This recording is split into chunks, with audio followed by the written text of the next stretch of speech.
you sure you know what stress is? Do you know that there are 3 types of stress out here? Keep watching to learn more. What do you want your life to look like? More importantly, what do you want it to feel like? What do you say we help you get a little more clear on that?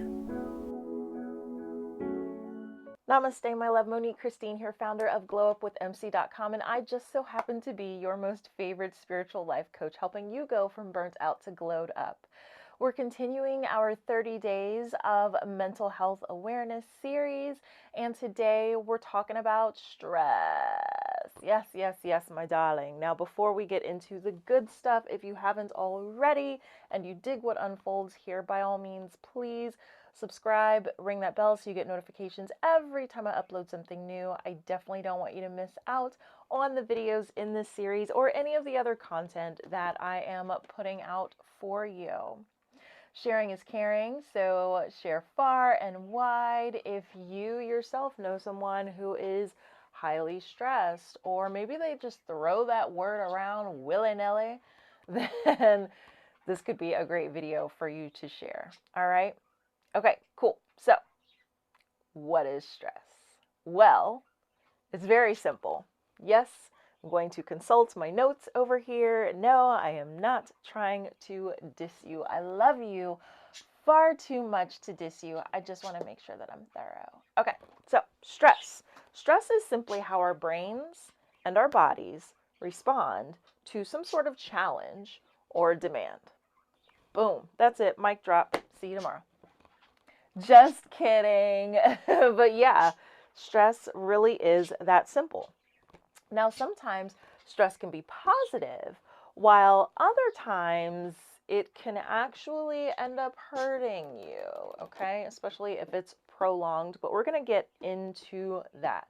It's important to pay attention to how you are dealing with both minor and major stresses.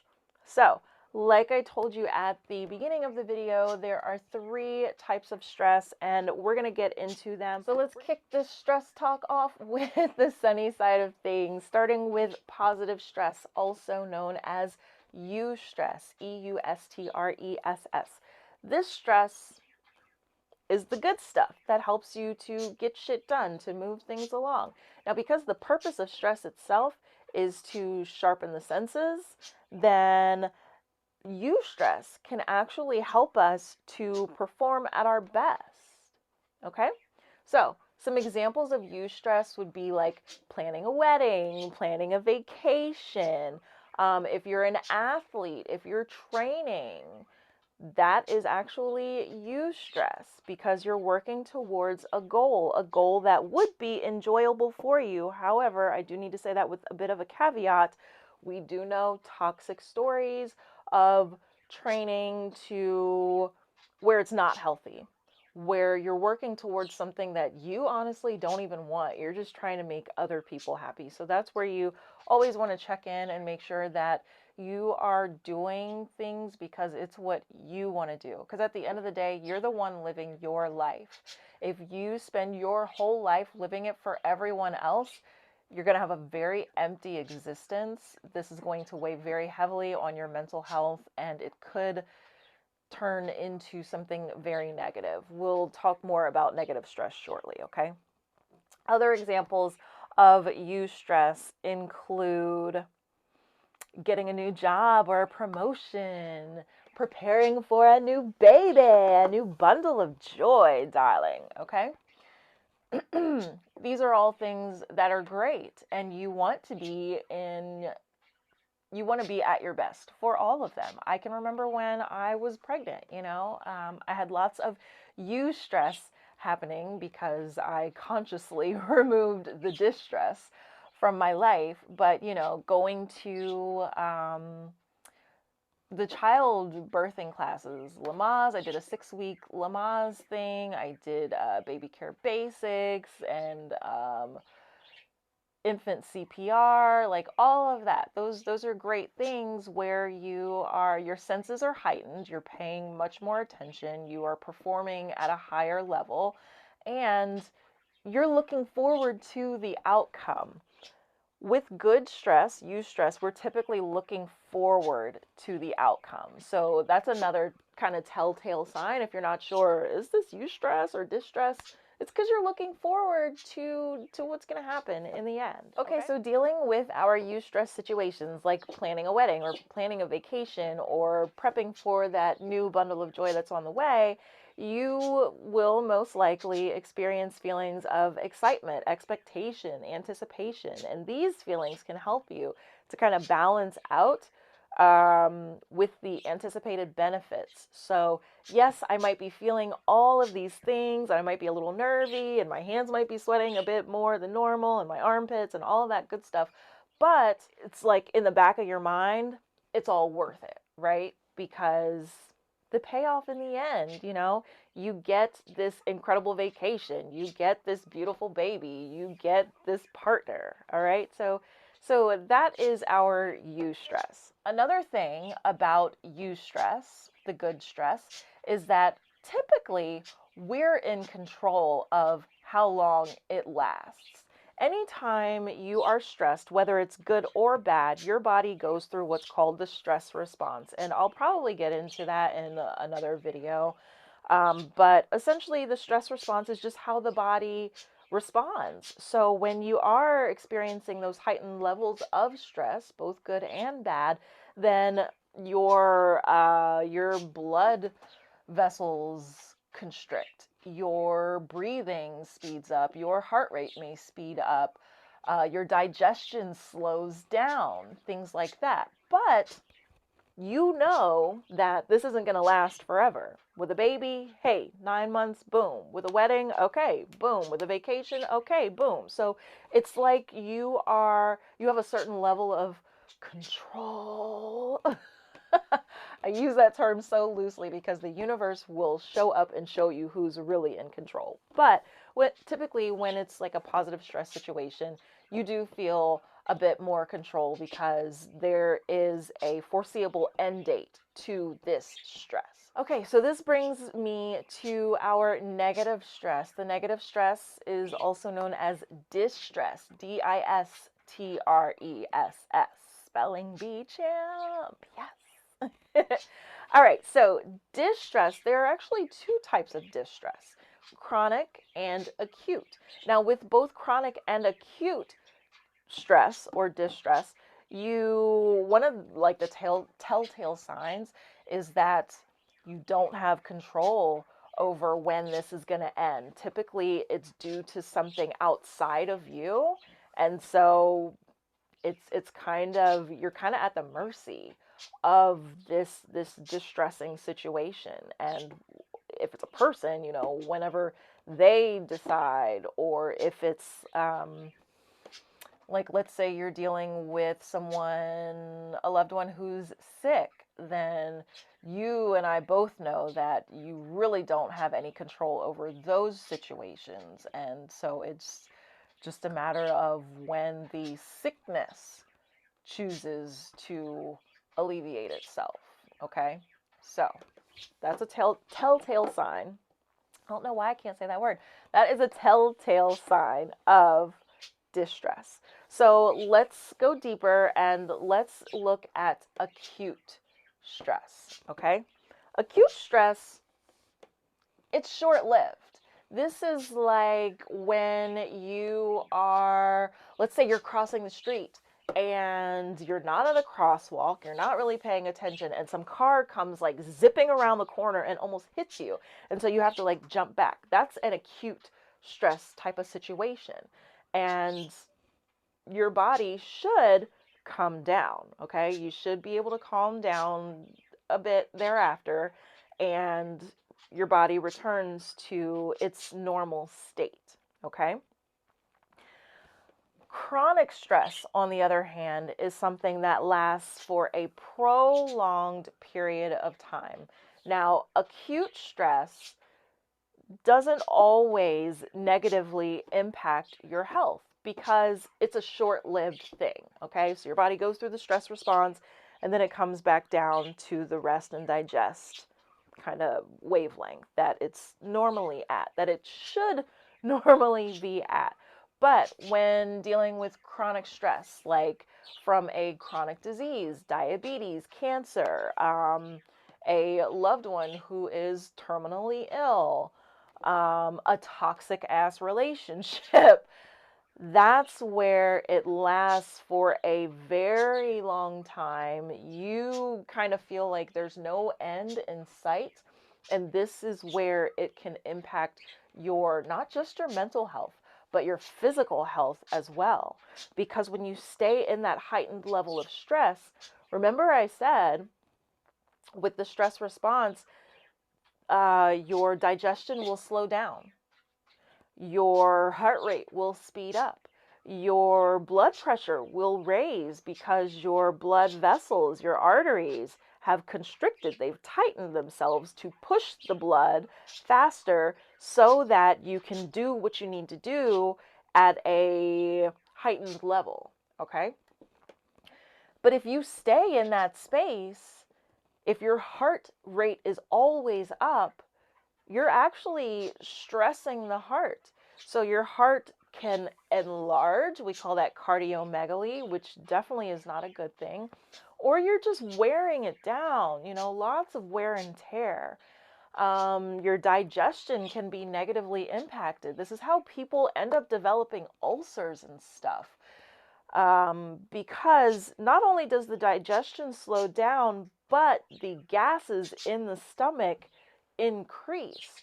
The acids, in the stomach increase. And so if you always have high levels of acid in your stomach, eventually it's going to eat away at the lining. That's why I know people, I'll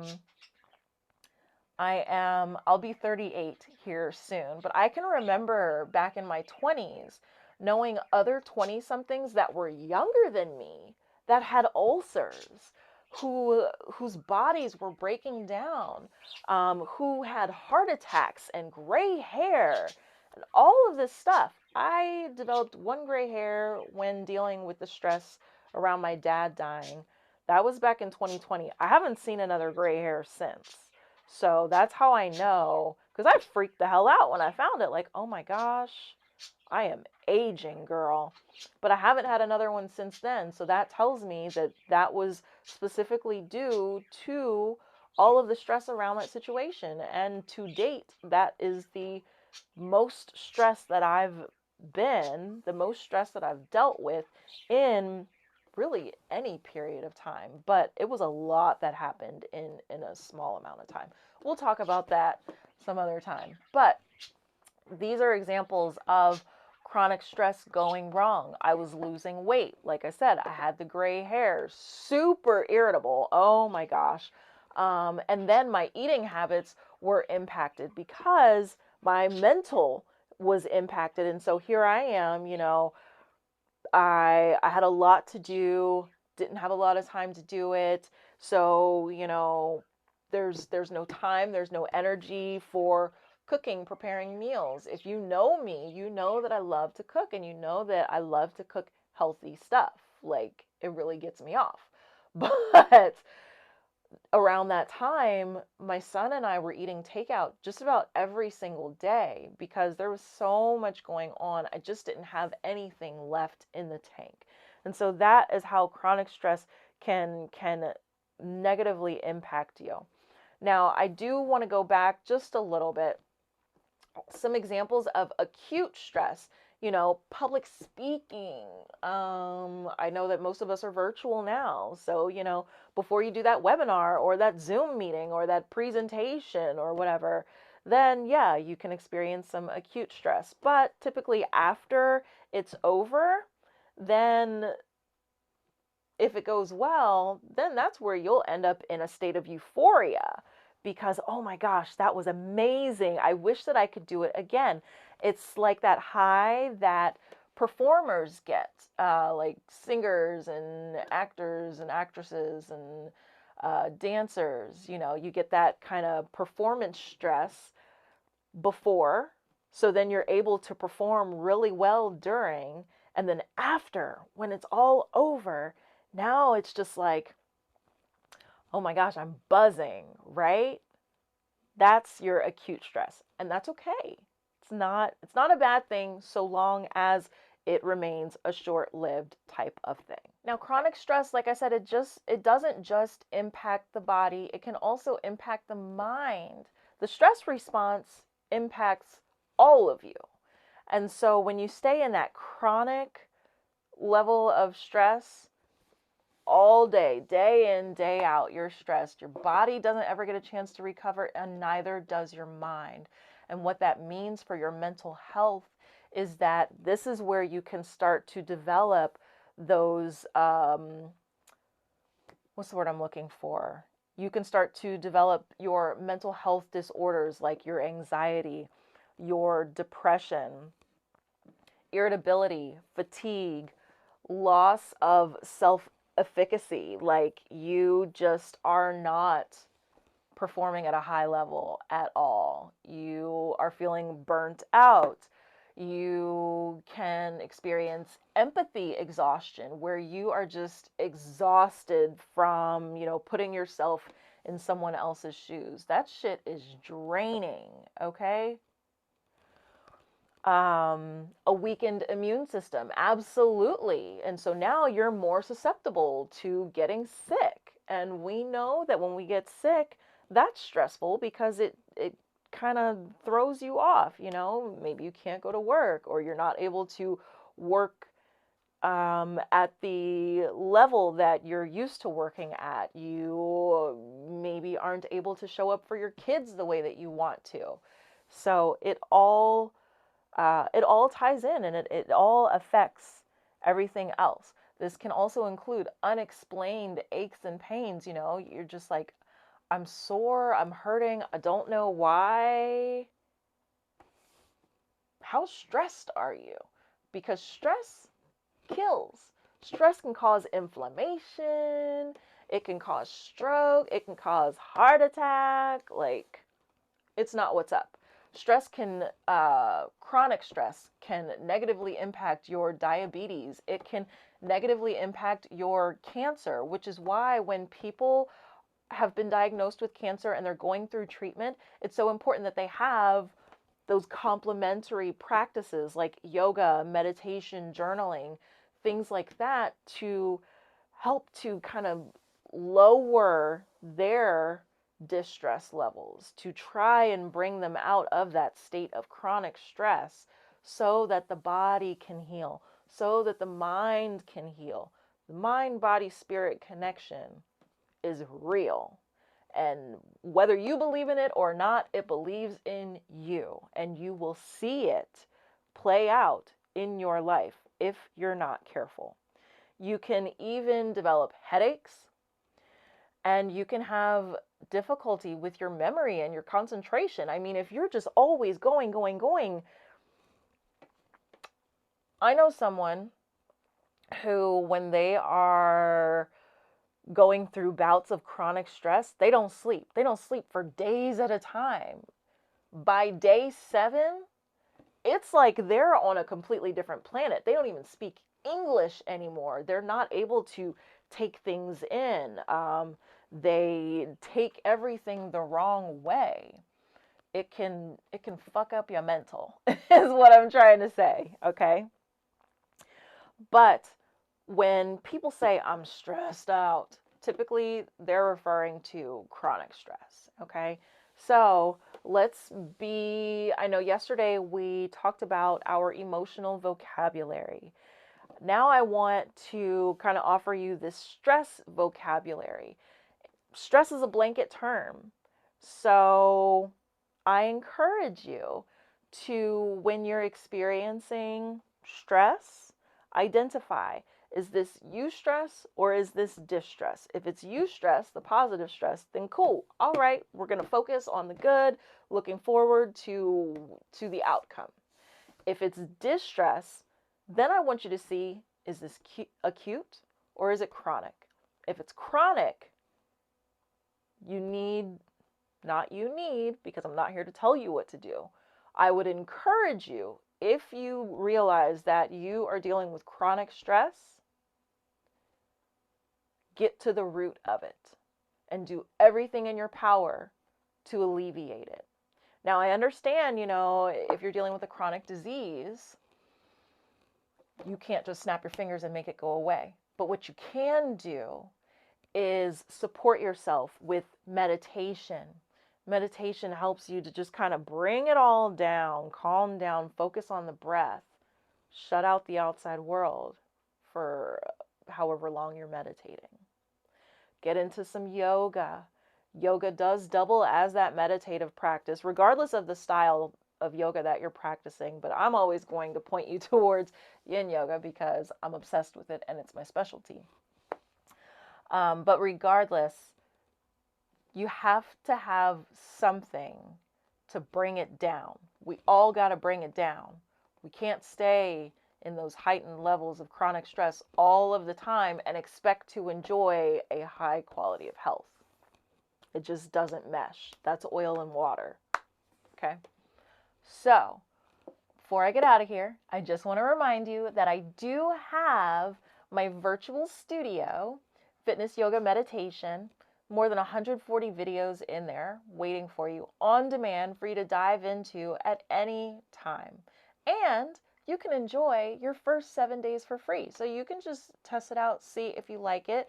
I do have like a 7-day kind of track for you to begin a meditation practice. And those meditations are between 5 and 8 minutes long. So it's nothing overwhelming.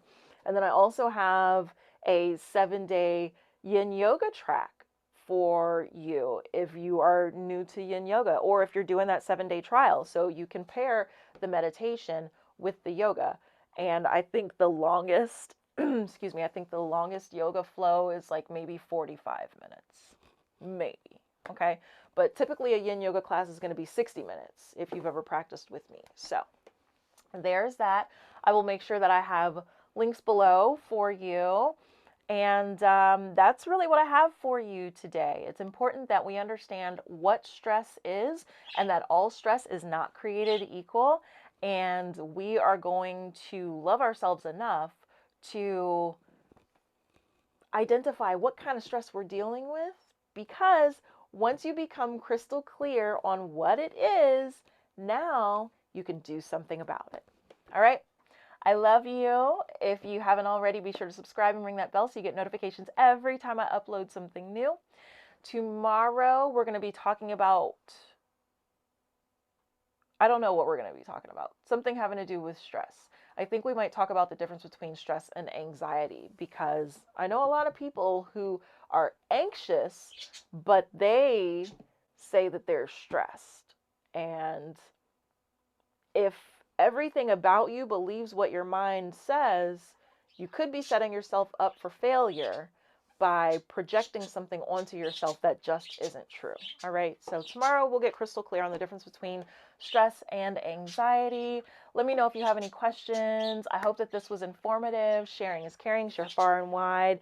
And yeah, check the description box below. I've got some goodies for you. All right. I love you. Stay safe. And remember, self-love and self-care are never, ever, ever selfish. If anyone ever tries to make you feel otherwise, cut them out of your life. Do everyone a favor.